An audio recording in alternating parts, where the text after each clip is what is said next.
Hello दोस्तों, आपका स्वागत है हमारे यूट्यूब चैनल में। देखिए, इसमें हम टाइप 5 के क्वेश्चंस कर रहे हैं परसेंटेज चैप्टर के। तो चलिए देखते हैं क्वेश्चन क्या क्या है। 3 व्यक्ति ए बी सी जिनके वेतनों का जोड़ 72,000 रुपये है, क्रमशः अपने वेतन का 80, 85 और 75% खर्च कर देते हैं। यदि इन तीनों की बचत का अनुपात 8:9:20 है तो ए का वेतन कितना होगा। ठीक है, तो देखो हम क्या मानते हैं कि ए बी सी कमा रहे हैं कितना, 72,000 रुपये टोटल कमा रहे हैं। तो हम बोलते हैं ए कितना कमाता है, मान लो एक्स रुपये कमाता है, बी कितना कमा रहा है, वाई रुपये कमा रहा है, और सी कितना कमा रहा है, जेड रुपये कमा रहा है। ठीक है, उसके बाद ये अपना मतलब ए है जो अपनी जितना भी कमा रहा है उसका 80% खर्च कर देता है, बी कितना कर रहा है 85% खर्च कर देता है, और सी 75% खर्च कर देता है। तो ये तो हो गई इसकी क्या इनकम हो गई, मतलब कितना रुपए कमा रहा है। ठीक है, अगर हम इसका खर्चा निकालें, ठीक है, तो खर्चा कितना कर रहा है ये एक्स का कितने परसेंट कर रहा है 80%। तो एक्स का 80% ये क्या कर रहा है खर्चा कर रहा है। ऐसे करके वाई का ये कितना कर रहा है 85% खर्चा कर रहा है, और ये कितना कर रहा है जेड का 75% खर्चा कर रहा है। तो यहाँ से अगर हम इनकी बचत निकाल लें तो बचत कितनी होगी, जितना कमा रहे होंगे कमा रहे से हम इसके खर्चे को माइनस कर देंगे तो क्या निकल आएगी, बचत निकल आएगी। ठीक है, तो हमने क्या किया एक्स से कितना माइनस कर दिया, मतलब एक्स पूरा हो गया ना, है ना। तो एक्स को क्या मान लेते हैं 100%, और 100% में से उसने 80% खर्च कर दिया, तो बचा उसके पास कितना 20% बचा, तो 20/100 बोल सकते हैं इसको।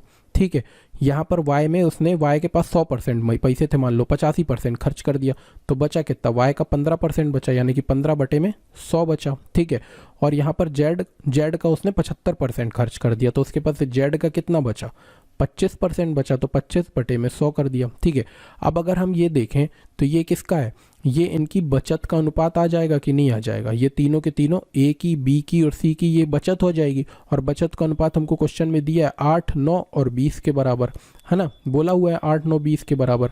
तो यहाँ से अगर हम इसको पहले तो हम इसका रेशियो बना लेते हैं, तो मान लो ये तो आ जाएगा यहाँ पर 5 आ जाएगा। ठीक है, अब इसको हमने 5 से काटा तो 3 बार में, 5 से इसको काटा तो 20 बार में, और इसको 25 से सीधे काट दिया, कितनी बार में चला जाएगा, ये चला जाएगा 4 बार में। ठीक है, तो यहाँ पर देखो क्या क्या आ गया है, एक्स के अपॉन पे 5 आ गया है। ठीक है, यहाँ पर आया है 3y के अपॉन पे कितना है 20 आया है।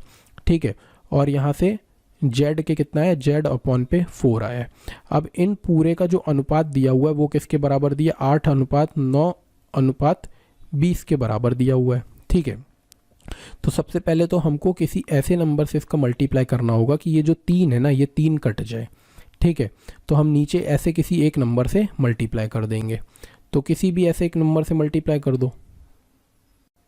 देखो यहाँ से ना हमको क्या करना है, पूरी एक्स बाय जेड की वैल्यू निकालनी है। तो अगर हम एक्स अपॉन पे 5 बराबर किसका लेते हैं 8 का लेते हैं, यहाँ से अगर हमने एक्स अपॉन पे 5 बराबर किसके ले लिया 8 के बराबर ले लिया, तो x बराबर कितना आ जाएगा 40 आ जाएगा। ठीक है, ऐसे करके इसको हम ले लेंगे किसके 9 के बराबर, तो यहाँ से बोलेंगे हम 3y अपॉन पे 20 बराबर किसके आ जाएगा 9 के। ठीक है, तो देखो 3 से तो ये 3 बार में कट जाएगा, तो y बराबर यहाँ से कितना आ जाएगा 60 आ जाएगा। ठीक है, और यहाँ से अगर हम z लेंगे तो z अपॉन पे 4 बराबर किसके आ जाएगा 20 के। ठीक है, तो z बराबर कितना आ जाएगा 80 आ गया। ठीक है, तो x y z की वैल्यू निकल आई, कितनी निकल गई हमारे पास 40:60:80। ठीक है, अब अगर तीनों का हम रेशियो लेते हैं तो 0, 0, 0 कट जाएगा, 2 से इसको काटेंगे 2 बार में, 2 से इसको काटा 3 बार में, और 2 से इसको काटा कितनी बार में 4 बार में। तो एक्स वाई जेड का हमारे पास रेशियो क्या आ गया 2:3:4। ठीक है, कितना रेशियो आ गया 2:3:4। अब हमसे ये पूछा है तो ए का वेतन कितना होगा, है ना, ए का वेतन हमको बताना है। तो टोटल ये जो पैसा कमा रहे हैं 72,000 रुपये कमा रहे हैं। ठीक है, तो टोटल 72,000 कमा रहे हैं, और यहाँ से कितना रुपए कमा रहे हैं ये 2, मतलब अगर हम इनको भी टोटल कर ले तो 4 और 2 6 और 3 9, तो हम सीधे सीधे ऐसे बोल सकते हैं कि 9 यूनिट की वैल्यू किसके बराबर है 72,000 रुपये के बराबर है। ठीक है, और हमको किसकी बतानी ए की बतानी, यानी कि 2 यूनिट की वैल्यू बतानी है। तो 9 की यूनिट आ गई 72,000, तो 9 से इसको काटेंगे तो कितनी बार में चला जाएगा 8,000 आ जाएगा। 1 यूनिट की वैल्यू कितनी आ गई 8,000, हमको बताना है 2 यूनिट की वैल्यू, तो 2 यूनिट की वैल्यू कितनी आ जाएगी 16,000। तो ये 16,000 हमारा क्या होगा आंसर हो जाएगा। ए का वेतन कितना था 16,000 रुपये। ठीक है, चलिए अगला क्वेश्चन देखते हैं। जब एक संख्या का 60% किसी अन्य संख्या से घटाया जाए तो दूसरी संख्या घटाकर अपनी 52% रह जाती है, पहली संख्या का दूसरी संख्या से अनुपात क्या होगा। तो देखो जो बोला हुआ है, कोई एक संख्या का 60% किसी अन्य संख्या से, तो हम कोई संख्या मानते हैं x का कितना प्रतिशत, 60%, तो 60/100 किसी अन्य संख्या से घटाया जाता है, यानी अन्य संख्या मान लेते हैं y से घटाया जाता है ना।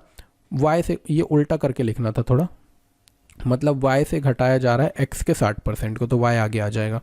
तो y से घटाया जा रहा है किसको, x के 60% को, ठीक है। तो किसके बराबर हो जा रही है, तो दूसरी संख्या घटकर अपनी 52% रह जाती है। तो दूसरी संख्या क्या है, y है, घटकर कितनी रह जाती है, 52% रह जाती है, ठीक है। तो हमको क्या बताना है, पहली संख्या और दूसरी संख्या का अनुपात बताना है। तो बस यहाँ से सॉल्व कर लेते हैं। देखो x वाले को उस तरफ ले जाते हैं, y वाले को इस तरफ लेके आ जाते हैं। तो यहाँ से आ जाएगा y - 52, y अपॉन पे कितना आ जाएगा 100, बराबर हो जाएगा किसके 60x अपॉन पे 100, ठीक है। तो देखो यहाँ से 100 ऊपर चला जाएगा तो कितना आ जाएगा 100 y - 52 y अपॉन पे कितना आ जाएगा 100 आ जाएगा, बराबर किसके आ जाएगा 60x अपॉन पे 100। ये 100 से ये 100 काट देते हैं, ठीक है। अब यहाँ से अगर हम देखो 100 में से 52 को घटा देते हैं तो यहाँ पर कितना बच जाएगा, यहाँ से 8 बचेगा और यहाँ से कितना बच जाएगा 4, तो 48y बराबर किसके हो जाएगा 60x के हो जाएगा, ठीक है। तो यहाँ से हमको कितना निकालना है, x अपॉन पे y की वैल्यू चाहिए। तो x अपॉन पे y का मतलब कितना होगा 48 अपॉन पे 60 हो जाएगा। अब 12 से इसको काट देते हैं, 12 4 ज़ा 48 होता है और 12 5 ज़ा 60 होता है। तो 4 अपॉन पे 5 क्या होगा, हमारा आंसर हो जाएगा। तो 4 अपॉन पे 5 कौन सा है, फोर्थ वाला ऑप्शन है, तो ये हमारा सही हो जाएगा, ठीक है। चलिए अगला क्वेश्चन देखते हैं। एक नगर की जनसंख्या कितनी इतनी दी हुई है, उसमें स्त्रियों तथा पुरुषों का अनुपात 43:40 है। तदनुसार यदि पुरुषों की साक्षरों की संख्या 24% हो और स्त्रियों की 8% हो तो उस नगर में साक्षरों की कुल संख्या क्या होगी, ठीक है। तो यहाँ से देख लो, पहली बात तो इन दोनों का स्त्री और पुरुष का अनुपात कितना दिया हुआ है, ये दिया हुआ है कि यानी कि अगर 43 क्या है फीमेल है ना, तो मेल कितने हैं, पुरुष कितने हैं 40 हैं, और इन दोनों को हम टोटल कर लेंगे तो टोटल पॉपुलेशन पता चल जाएगी। तो टोटल पॉपुलेशन कितनी हो गई 83, यानी 83 यूनिट की वैल्यू कितनी है 311250 है, ठीक है। अब यहाँ से अगर हमको 83 यूनिट की वैल्यू ये है तो एक यूनिट की वैल्यू क्या करना पड़ेगा 311250 को डिवाइड करना है किससे 83 से डिवाइड करना है, ठीक है। अब 83 से इसको डिवाइड करो और डिवाइड करो, इसको डिवाइड करेंगे ना तो सीधे जो मैं आंसर लिख रहा हूँ ये आएगा कितना 3750 के बराबर, यानी एक यूनिट की वैल्यू आई है 3750, ठीक है। तो यहाँ से अगर हमको फीमेल की वैल्यू निकालनी है यानी स्त्री की निकालनी है तो क्या हमको 43 से इसको गुणा करना पड़ेगा, और जब मेल की वैल्यू निकालनी होगी तो इसको हमको किससे गुणा करना पड़ेगा 40 से।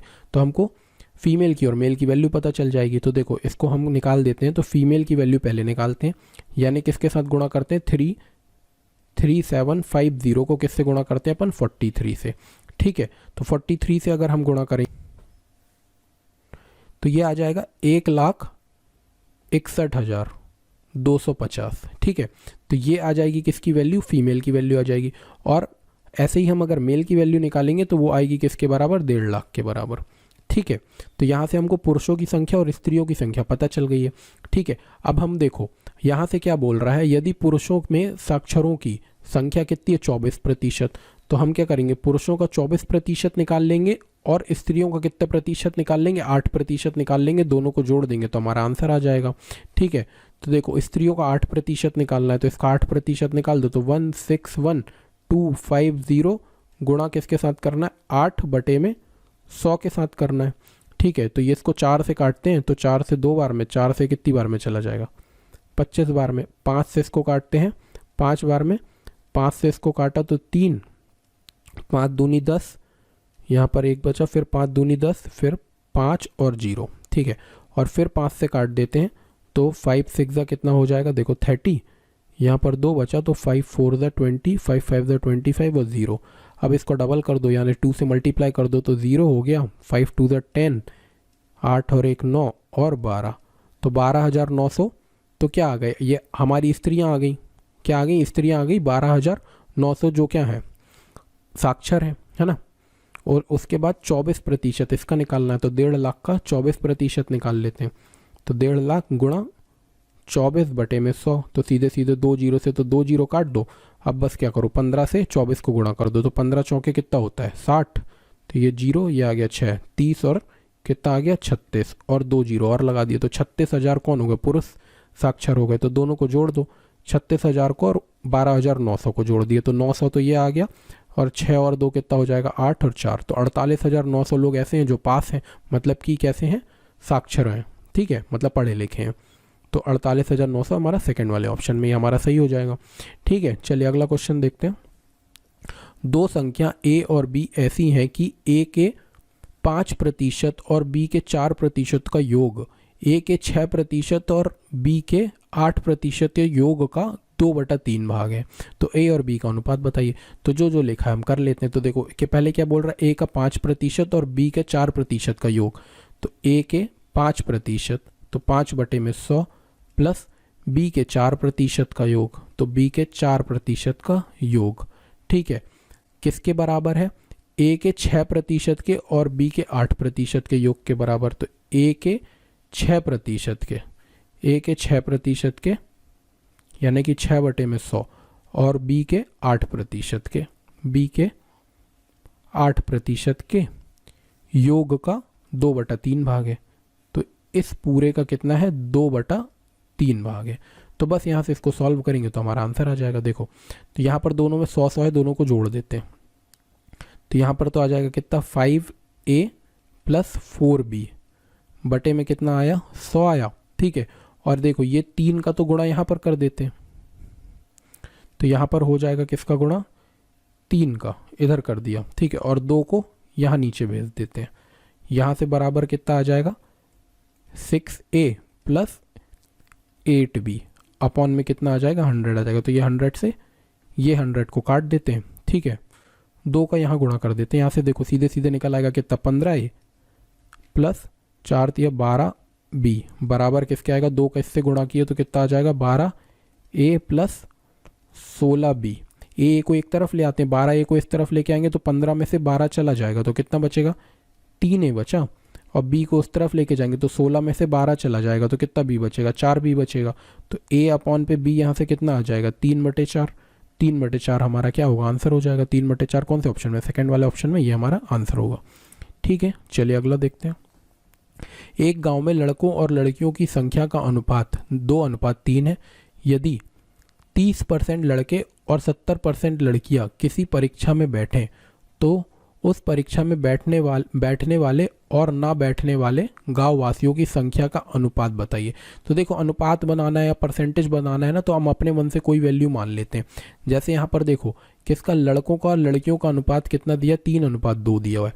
तो हम मान लेते हैं लड़का है, ये है लड़की है, इनका अनुपात दिया 3 और इनका 2 दिया है, ऐसे अनुपात दिया है। तो हम मान लेते हैं कि लड़के कितने हैं, 300 लड़के हैं और 200 लड़कियां। अपने मन से 2 जीरो लगा लिया। ठीक है, अभी भी इनका अनुपात निकालेंगे तो 3:2 ही आएगा। ठीक है, अब यहाँ पर क्या बोल रहे हैं, 30% लड़के और 70% लड़कियां परीक्षा में बैठी। ठीक है, तो देखो 30% लड़के बैठे, तो अगर 30%, 300 का 30% निकालेंगे तो कितना आएगा, 90 लड़के हैं ऐसे जो परीक्षा में बैठे। ठीक है, और 70% लड़कियां, अगर 200 का 70% निकालेंगे तो क्या निकलेगा, 140 निकलेगा। तो मतलब ये वो बच्चे हो गए जो परीक्षा में बैठे, यानी ये बैठे वाले हो गए। तो ना बैठे वाले को n से बता देते हैं। तो देखो अगर ना बैठे वाले बच्चे हुए तो 90 तो बैठे हैं, 300 में से 90 बैठे हैं, तो 210 ऐसे होंगे जो नहीं बैठे होंगे। यहाँ पर 140 बच्चे ऐसे हैं जो परीक्षा में बैठे हैं, तो 200 में से 140 तो बैठे हैं, तो ना बैठे वाले कितने हो जाएंगे, 60। ठीक है, तो देखो इस क्वेश्चन में देखते हैं अपन। तो हमसे तो यहाँ पर हमने सब कुछ निकाल लिया कि यहाँ पर कितने, जो ये बैठने वाले बच्चे हैं ये हैं जो परीक्षा में बैठ रहे हैं, और जो ना बैठने वाले वो ये हैं। ठीक है, तो हमसे क्वेश्चन में पूछ क्या रहा है, तो उसी परीक्षा में बैठने वाले और ना बैठने वाले गाँव वासियों का अनुपात बताइए। तो देखो यहाँ पर तो हमको b का और n का अनुपात बताना है।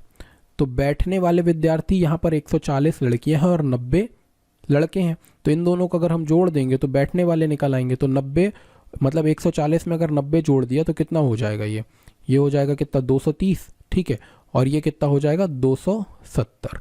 ठीक है, तो यहाँ से हमको कितना अनुपात निकालना है, 230 का और 270 का, तो यहाँ से 0 काट दो तो 23:27 क्या होगा, इसका आंसर हो जाएगा। तो सेकंड वाला ऑप्शन हमारा सही हो जाएगा। ठीक है, सेकंड सही हो गया। देखिए हमारा ये 5 वीडियो यहाँ पर कंप्लीट हुए। हम नेक्स्ट वीडियो में आगे के क्वेश्चन हम लेके आएंगे। और आपने हमारे चैनल को अगर सब्सक्राइब नहीं किया तो सब्सक्राइब कर लें, इस टाइप के रोज़ वीडियो हम बना रहे हैं। और आपको अगर कोई क्वेश्चन समझ में नहीं आता है तो आप उसको कमेंट सेक्शन में बताइए कि हम उसको किसी दूसरे तरीके से करने की कोशिश करेंगे, आपको कैसे समझाएं वो देखेंगे और नया वीडियो बनाएंगे। और आप हमारे चैनल को सब्सक्राइब कर लें और शेयर करें। चलिए मिलते हैं नेक्स्ट वीडियो में आगे के क्वेश्चनों के साथ। Thank you.